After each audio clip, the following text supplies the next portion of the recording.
Os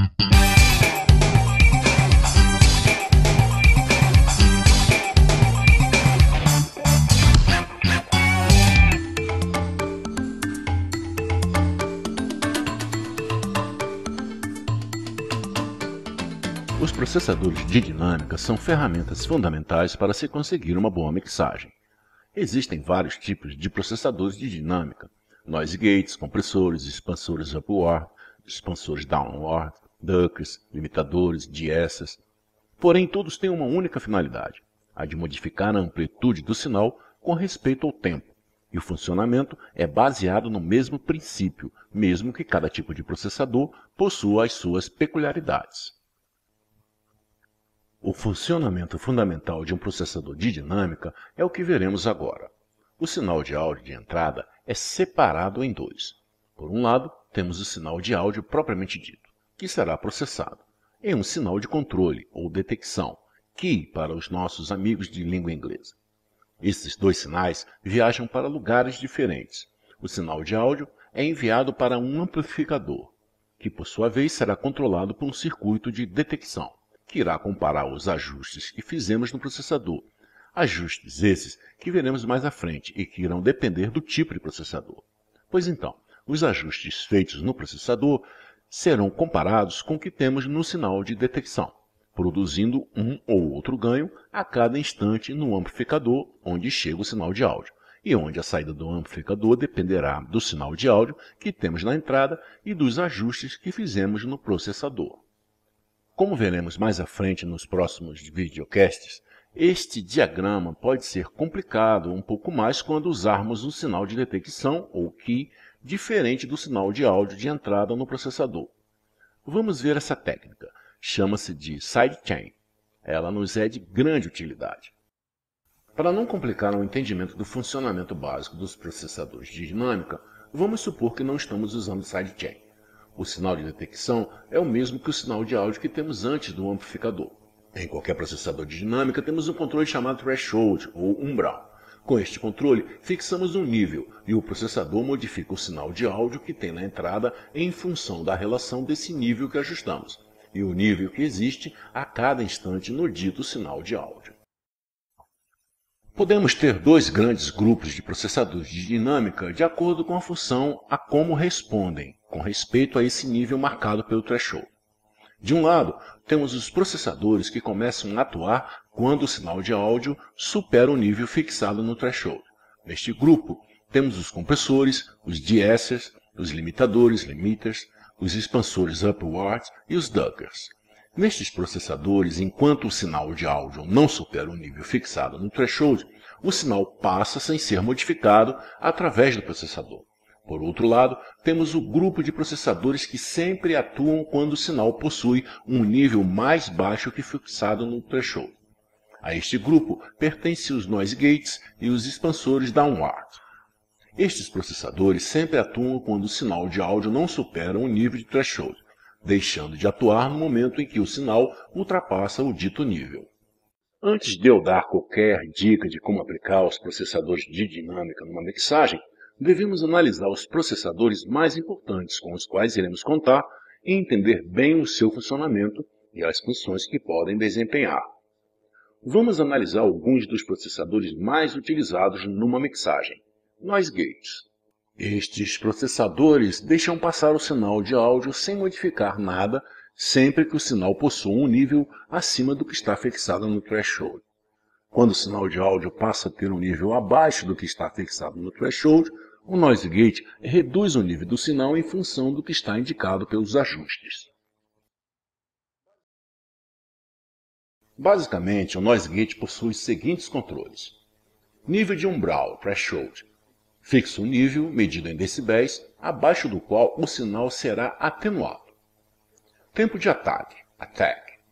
Com o ataque, indicamos o tempo que leva o noise gate a voltar ao seu estado de ganho uma vez o sinal de áudio tenha superado o nível do umbral, ou seja, o tempo que o noise gate leva para voltar ao seu estado de repouso.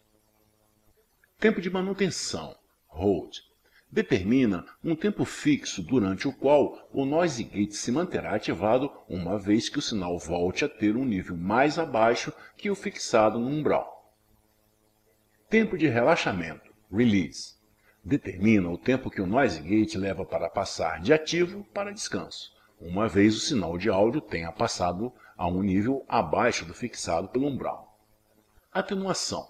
Determina quantos decibéis de atenuação vamos ter na saída quando o sinal de áudio tiver nível mais baixo que o fixado no umbral.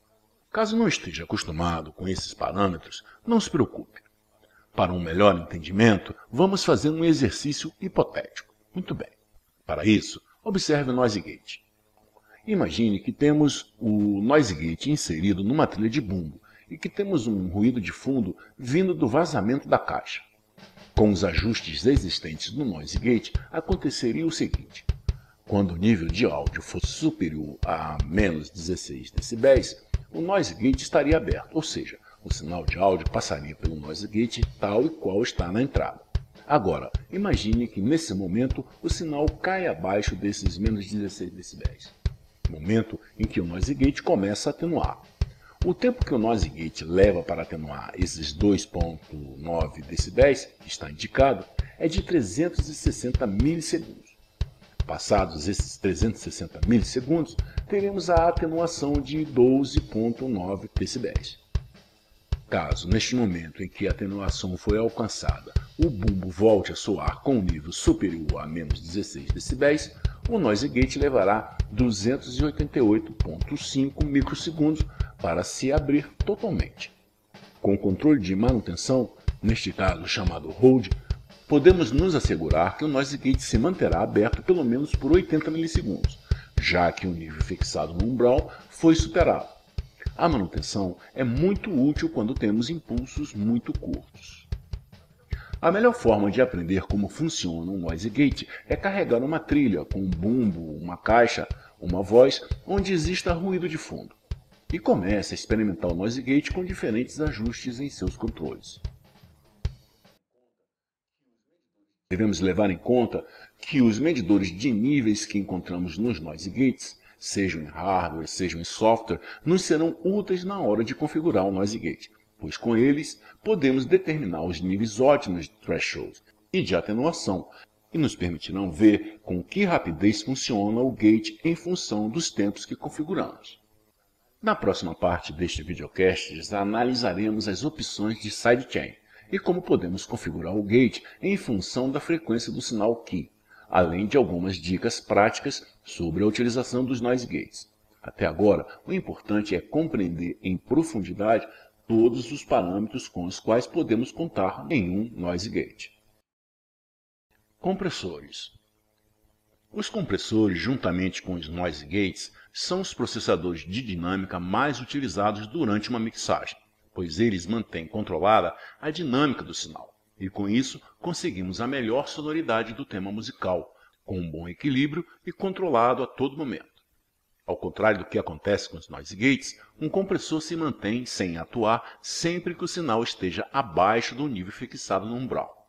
Quando o sinal supera o nível do umbral, o compressor produz uma atenuação no nível do sinal. Portanto, o compressor achata o sinal, igualando as partes fortes e as partes fracas do sinal. Uma utilização muito comum de compressores numa mixagem é inseri-lo numa trilha de voz solo. Devemos considerar que é impossível que um cantor cante todas as sílabas com o mesmo nível.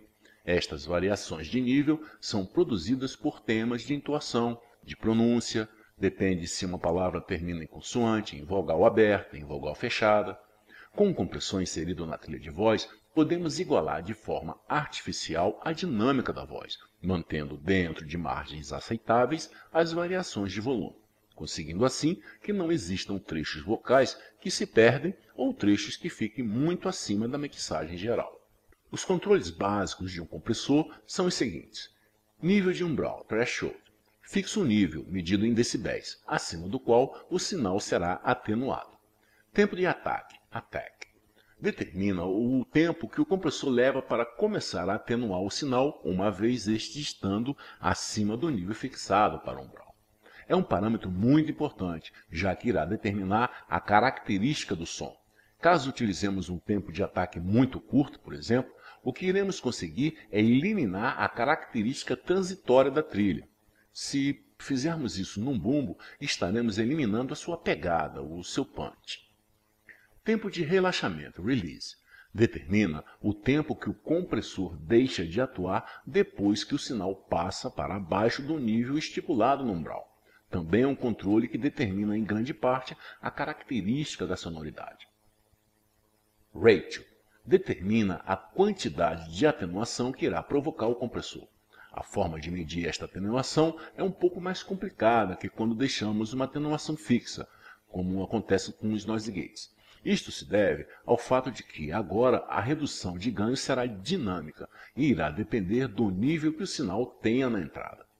Quanto mais forte seja o nível de entrada, mais atenuação iremos ter. Ganho make-up. Compressão implica numa redução do volume geral do sinal de áudio. Os compressores somente possuem um controle para compensar essa redução de ganho. Vamos observar este compressor para fazer uma breve análise do seu funcionamento, tal e como fizemos com o noise gate. Quando o sinal não possui nível superior a menos 19,3 dB, o compressor atua. Então, quando o sinal passa assim para o compressor, é como se não existisse. No momento em que o sinal supere o umbral, o compressor levará 100 microsegundos para começar a atuar. Como temos um ratio de 5:1, do aumento de sinal de entrada de 5 dB, somente será produzido um aumento de 1 dB no sinal de saída. Assim, por exemplo, se temos um sinal de entrada de menos 14,3 dB e com um umbral regulado em menos 19,3 dB, temos uma atenuação de 4 dB e uma saída com um nível de menos 18,3 dB, ao invés dos menos 14,3 dB que teríamos sem um compressor. Uma vez que o sinal deixa de superar o nível do umbral, o compressor levará 30 milissegundos para voltar ao seu estado de repouso. O funcionamento do compressor, como você pode ver, pode ser bastante complicado. No entanto, a aplicação de um compressor, se tivermos claro os efeitos ao modificar os tempos de liberação e de ataque e ratio, pode chegar a resultados muito intuitivos. Na hora de aplicar, não devemos perder tempo em fazer cálculos de quanta atenuação vamos obter com um ou outro ratio. Simplesmente devemos seguir os nossos ouvidos e os medidores que tivermos no compressor. No próximo videocast, darei dicas sobre a utilização de compressores, mas por enquanto, como eu já disse, experimente comprimir trilhas e analise os resultados obtidos com os vários ajustes dos parâmetros. Pois muito bem, já falei sobre os diferentes tipos de equalizadores e já falei dos processadores de dinâmica mais importantes. No próximo videocast, iremos ver como usar tudo isso numa mixagem e iremos conhecer outros processadores de dinâmica baseados em gates e em compressores. Por enquanto, o importante é entender tudo o que eu disse, fazendo algumas experiências no seu próprio sequenciador. Meu nome é Germano Lins. Nos vemos no próximo videocast. Um abraço.